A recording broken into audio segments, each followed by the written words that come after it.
बनल तो होली में बातार है तो छोटकी साली। अब बनल तो होली में बातार है तो छोटकी साली। लाल पियर रंग से रंग दे चोली है।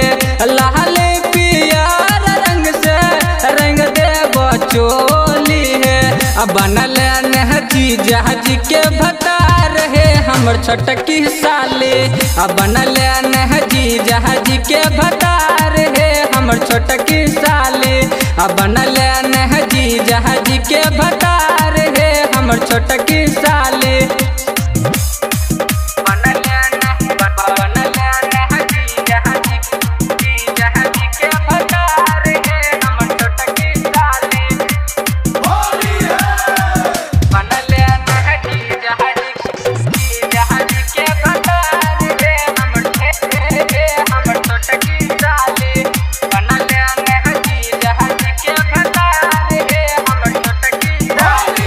लाज शरम से साली नहीं चलतो मामा है।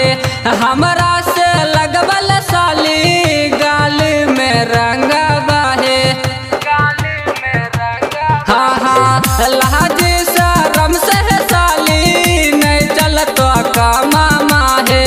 हमरा से लगबल साली गाल में रंगवा है। अब बनल तो मन सी बलक भतार है हमर छोटकी साली। अब बनल खागरिया बलक भतार है हमर छोटकी साली। अब बनल तो जीजा जी के भतार है हमर छोटकी साली। अब बनल तो हमारो भतार है हमर छोटकी साली।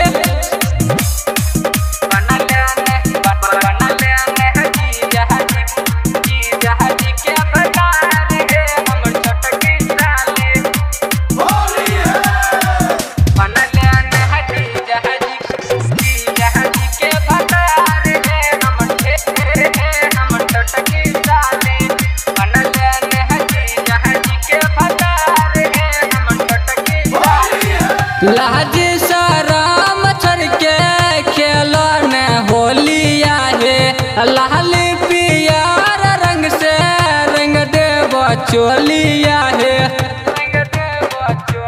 हाँ हाँ लाल पियर रंग से खेलल न होलिया है।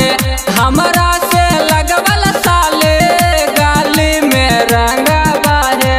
अब बनल तो है ठट्ठा वाला के भतार है हमर छोटकी साली।